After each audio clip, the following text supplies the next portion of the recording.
similar situation a couple weeks ago with Coach Lindgren being so familiar with Colorado. Does you yourself being so familiar with Washington, does that kind of give you guys a little bit of an extra edge going into this weekend at all? And what could that maybe look like on the field?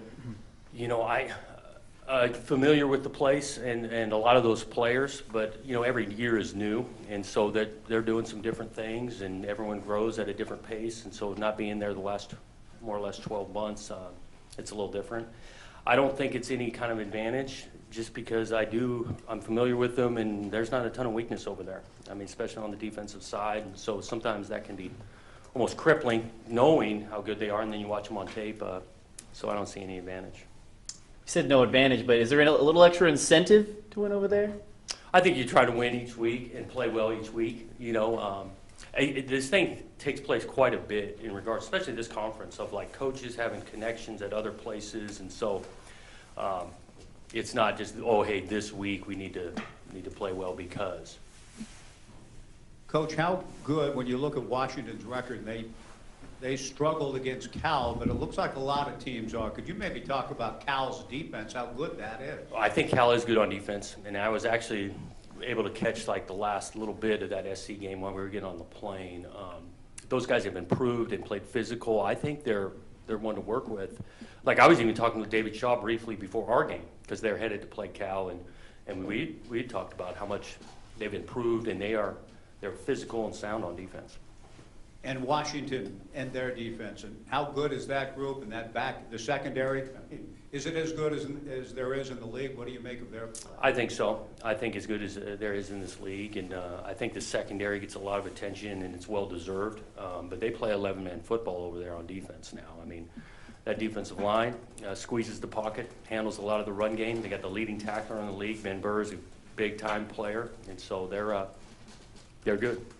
The run game for both teams, when Gaskin is going and Jamar Jefferson has another 100-yard game, how important for offensively, philosophically for you there in Seattle when you were there and now running the football? Yeah, it's just vitally important, I think, in every game.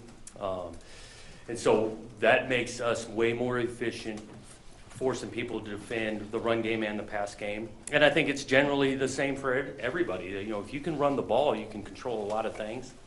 And so we got a big time challenge this week with Miles, who I think is, if not maybe the best back in this league, and he's back to being healthy. So it's a big time challenge. Are you seeing different reactions after the game to losses? Was last Saturday any different than others, or you guys seem to be taking them harder, or? I don't think I've recognized major differences. I mean, there's some extreme disappointment. And, because I think we go into these games feeling optimistic that we can really do some things, and when it doesn't go our way, it's painful. And, I mean, again, for us in this building, the work that's getting put in, these guys are into this thing, and so it's tough after losses.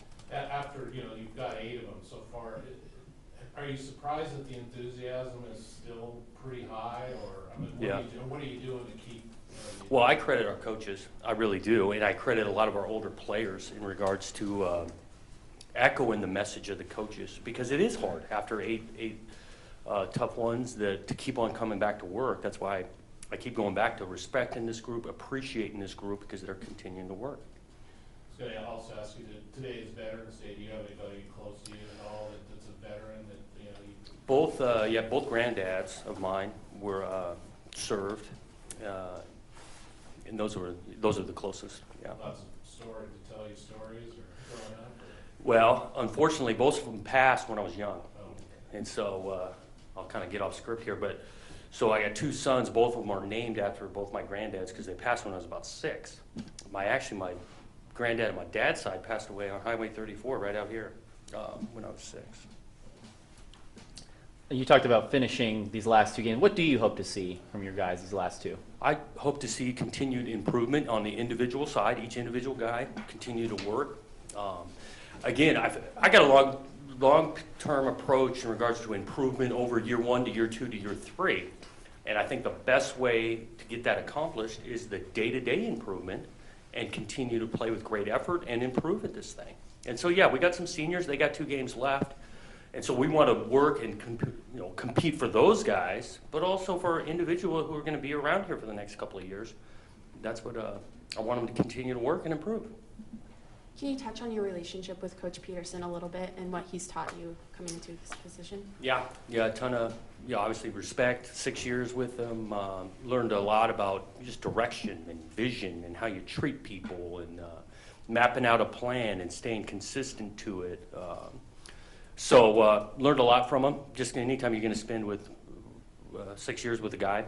But not only just him, like they got some big time coaches over there that are assistants that are still close friends that I got respect for.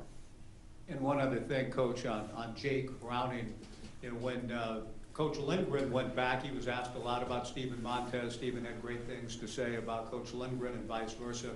What were your thoughts about working with him through the years and the time you spent with him? What your regard of Jake Browning? Yeah, it was awesome. Because the guy, he loves to grind, he loves to work, compete. I think he's really sharp. I thoroughly enjoyed it, watching him go out and battle.